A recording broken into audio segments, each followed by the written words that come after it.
maamulka Jubbaland oo maamul ahaan dhawaan lagu dhawaaqay magac ahaan sanooyin badan jiray ayaa ku dhawaaqidiisu keentay shaxartan iyo jahawareer siyaasadeed oo ka dhex aloosmay awoodaha kala duwan ee isku haya siyaasadda Soomaaliya dibad iyo gudaha labadaba burburkii dawladda militariga ahayd ee madaxweyne Maxamed Siyaad Barre kadib Soomaaliya waxaa ka samaysmay dawlad goboleedyo iskood isu maamulo oo waliba soo badanayay maalinta ka dambaysa Somaliland iyo Puntland ayaa ugu horeeyay uguna weynaa maamul goboleedyada hirgalay oo xataa aqoonsi ka helay inta badan dawladaha caalamka oo ay ku jiraan quwadaha waaweyn sida Mareykanka iyo Midowga Yurub waxa iyaguna jiray dawlad goboleedyo kale oo fara badan oo inkastoo ay lahaayeen saameyntooda siyaasadeed iyo tan saxaafadeedba haddana ayaan u suurtagelin inay mar laba la mid noqdaan maamulada Puntland iyo Somaliland kasakoo baaxadda dhulka iyo dadka badan ee ay haystaan maamulada Somaliland iyo Puntland haddana waxa aad u bilay oo waliba gooni ka dhigay labada maamulba waa istiraatiijiyadda dhulka ee ay ku yaalaan oo u dhigma in ka badan kala bar dhulka Soomaaliya iyagoo sidoo kalena haysta dekado iyo aeroboorro waaweyn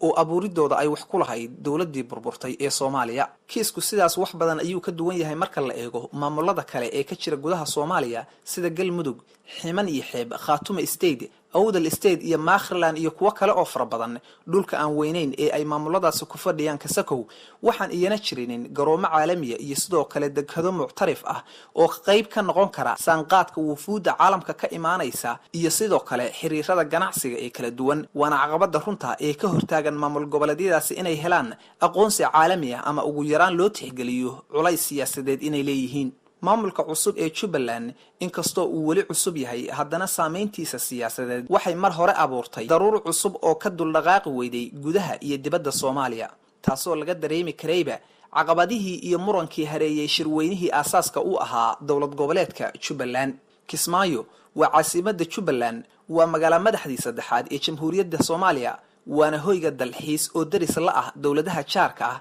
intaas waxa u sii dheer dekada caalamiga ah ee Soomaalida ka sakow ay xataa dawladaha caalamku isha ku hayaan waxa la keenay maaragtay maanta inay ay wareejiso siyaasadda Soomaaliya dawlad goboleedka ka haraqaya Soomaaliya sida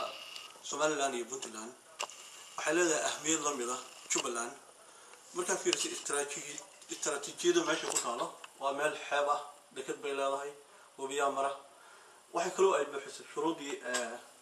lagu soo dhisay dawladdan hadda ku meel gaarka aan ahayn oo rasmi ah yani laba gobol iyo waxa ka badan in maamul sameeyay karaan Jubbaland waxa ku yaala dekada labaad ee wadanka waxa ku yaala aeroportka adduunka ugu dhow waxa ku yaala wabiga navigable balka oo sanadka oo dhan lagu safri karo oo wabiga Jubba waxa ku yaal dhulka xoolaha ugu badan baa ku nool oo maxaa la yiraahdaa lo'da oo kale ugu badan baa ku nool waxa ku yaala kaynta wadanka rainforest kaligeed ku yaala wadanka laga yaala waxa ku yaal cimilada ugu fiican wadanka ayaa ku taala oo kuleelka iyo qabowgeeda oo samarna min labada kor u kicin waxa ku yaala adduunka ugu dhowdahay Afrikana iyada u dhow dalalka dariska aan leenahay oo sheegnaa iyadoo dhunta kaga jirta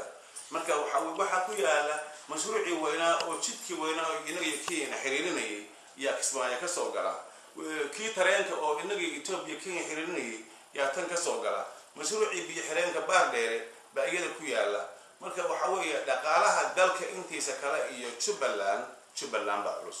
dawladda dhexe ee Soomaaliya waxa had iyo goor caqabad joogto ah ku ahaa maamulada awoodda badan ee Somaliland iyo Puntland kuwaas oo marka laga tago awoodda military iyo tan siyaasadeed ay leeyihiin ay sidoo kale beesha caalamku mar walba dawladda Soomaaliya ku caadaadinaysay in si nabadgelyo ay heshiis ku salaysan ula macaamisho labadaas maamul goboleed maamul saddexaad oo awood badan oo Soomaaliya ka samaysmana wuxuu dawladda madaxweyne Xasan Sheekh Maxamuud uga dhigan yahay anoo aabahay qaadi waayay baad aabaha madaxa ii saartay dad badan waxay aaminsan yihiin inaysan dawladda Soomaaliya marnaba aqoonsan doonin maamulka Jubbaland iyadoo ay dhammaan laamaha dawladda ee kala duwan sida madaxweynaha ra'iisul wasaaraha wasaaradaha arrimaha dibadda iyo gudahuba ay si joogto ah culayska u saarayeen muddooyinkii ugu dambeysay arrinta Jubbaland iyagoo sidoo kale codsaday kulamo caalami ah oo looga hortagayo aqoonsiga iyo la shaqaynta maamulka Jubbaland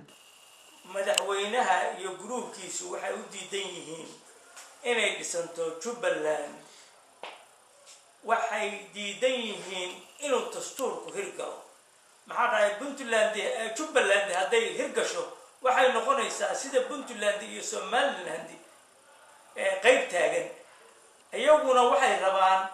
inay keensadaan dastuur la yidhaaho gacan ku rimis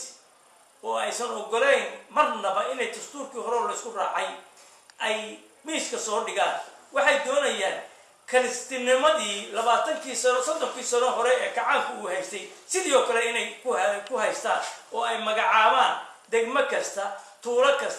saamaynta Jubbaland kuma eka oo kaliya dawladda federaalka ee Soomaaliya ee sidoo kale waxay guux ballaaran ka dhex abuurtay maamuladii kale ee Soomaaliya ka jiray sida Somaliland oo maamul saddexaad oo awood leh oo Soomaaliya ka dhashay ay uga dhigan tahay aqoonsigii ay raadinayeen oo sii fogaaday maadaama ay meesha imaanayso hadaad goosataan oo laydin ogolaado South Puntland iyo Jubbaland oo dhul iyo dekad ba haystay iyaguna go'imayaan dagaalka iyo diidmada aan dawada lahayn ee dawladda Soomaaliya dareenka iyo aragtida kala duwan ee dadweynaha Soomaaliyeed ay ka muujiyeen dawlad goboleedka cusub ee Jubbaland iyo dawladaha dariska ah oo iyaguna danahooda gaarka ah dhowranaya waa culaysyo iyo caqabado kala duwan oo hor yaalla madaxda iyo shacabka reer Jubbaland taasoo haddii ay ku guuleystaan ka dhigan Kismaayo oo ku soo korortay kelmad cusubna ku yeelan doonta qaab dhismeedka siyaasadeed ee Soomaaliya